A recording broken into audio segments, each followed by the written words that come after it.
He made derogatory references to Jackson and pedophilia, but also stooped as low as to deride the 1983 Pepsi accident, where Jackson had received chronic second and third-degree burns on his scalp.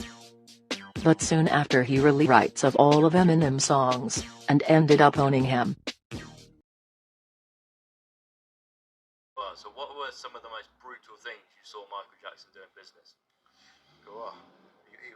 Okay, well, the way he would be tough, he wouldn't show that to the staff, but he had hundreds of staff. He would talk to his PA, and I'd hear him screaming, "That person's fired, that's it now," or this, and they got to meet this target. We would go to, I'll give you an example, local example, we'd go to the big HMV that was in Oxford Street, and he didn't want anyone to know. And I used to say to him, "Do you want to get it shut down?" Because Michael Jackson never shut it down for him. That was a normal procedure when we go out. He said, no, I want to check that Sony Music are distributing my records properly and the quality of the CDs are good. So me, Mike, and one other bodyguard would jump out of a car. Mike would go in, the HMV, and then people like, oh, flipping heck. He would go straight to the Michael Jackson section, and people just going through the DVDs, like History, Dad, Bad, Filler, Off the Wall. And they'd be like, "Hi, how are you?" And then he'll just check. And like, okay, yeah. Before you know it, after about 5 minutes, the escalators had to be shut off. Oxford Street was shut, and then we have to go to the back of the fire exit and wait for police to help us get him out of the situation. So he would check on his distribution company to make sure.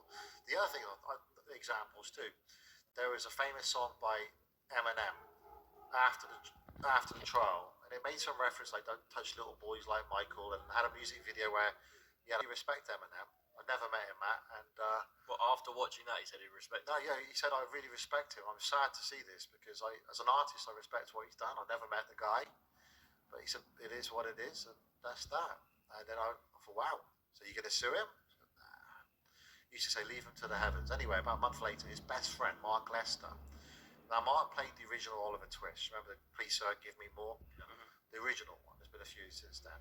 And he's exactly the same age as Michael. And they grew up together. So when Michael was in the media, Jackson 5, Mark Lester was big time. So they were close friends for years. So he goes back, it's Michael Jackson's best friend, basically. So I was with Mark Lester in Cheltenham, that's where Mark lives. And Mark said, "You know what Mike's done?" I said, "No, what's he done now?" He's bought all of Eminem's music. Are you sure? I said, "Yeah. Some kind of revenge thing." I said, "All right." He didn't know much about it. But next time I was with Michael, I was with him the following week. I said, "Michael, you bought Eminem's music?" He said, yeah. He said, "You know what? I thought about that video and it was wrong. I'm sick of lawsuits. I've had them all my life." He said, "I just bought all his songs. Every time he wants to play, he has to ask me permission and I get paid." How is that physically possible? That's FU money, isn't it? Yeah. But how is that physically possible, though? Like, how can you just go and buy someone as big as Eminem's songs? Because surely they're owned by a label or they're owned by him personally. Because he's so damn rich. You reckon? He's Michael Jackson. He owned half Sony Music, basically. Yeah. Didn't he buy the Beatles as well? Yeah. Yeah, and that went on to be like, I got sold for $1 billion, I believe, recently. So that was. As fans of the King of Pop protest Eminem's new video that pokes fun at Michael Jackson in a very personal way.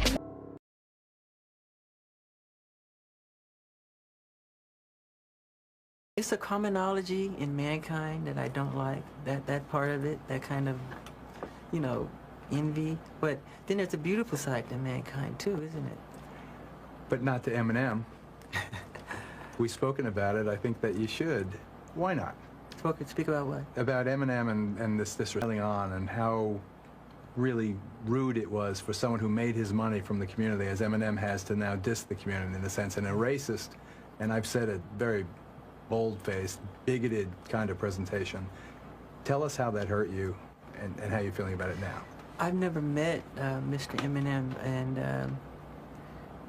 to have him, I've always admired him, and to have him do something like that was pretty painful as an artist to another artist. And it's sad because, well, I think what Stevie Wonder said is true. And I just don't want to say too much more than that. But he should be ashamed of himself, what he's doing. Stevie said he's bullshit, is what he said. Stevie did, and he used the word. He is bullshit. That's what he said. I mean, I'm not saying what Stevie said it. And Stevie he's amazing. He's one of the sweetest men in the world. you know. So when Stevie said that, did you feel a tremendous sense of a reassurance of brotherly love there? Yes, I love Stevie Wonder. To me, he's a musical prophet, and I always love him. But a lot of people respect Stevie, and he's a very strong entity in this medium, in this business. And when he speaks, people listen. And it was wrong of Eminem to do what he did. I've been an artist most of my life doing what I do, and I've never attacked another fellow artist. Great artists don't do that. You know, you don't have to do that. I mentioned Janet's, you know, fiasco and the exaggerated response to it. Once again, do you think he only did it because he knew he could get away with it because you're Michael Jackson? Yeah, but it doesn't hurt, really. It's silly. It's kind of elementary, but I hope he's having fun. It's like a poo-poo joke. Yes, yeah. Yeah. Well, it still hurts your feelings, and you don't want your kids to see it. Oh, God, I would hate it if they saw it. I would hate that. Do you want them to know that? To know about it? No. Yeah.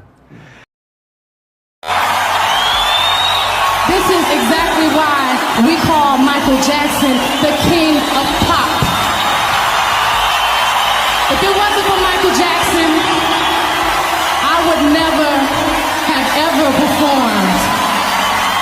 He's made such an impact on my life and every performer's life. Michael Jackson, I love you. We all love you. I want you to give it up for the king of pop, Michael, Michael, Michael, Michael, Michael, Michael Jackson. Congratulations. Diamond Award.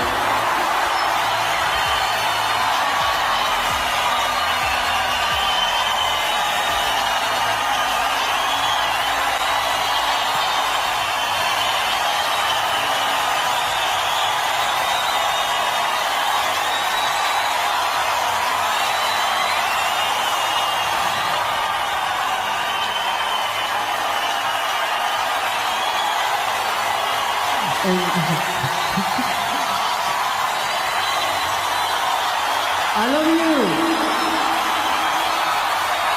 I love all the fans from the bottom of my heart.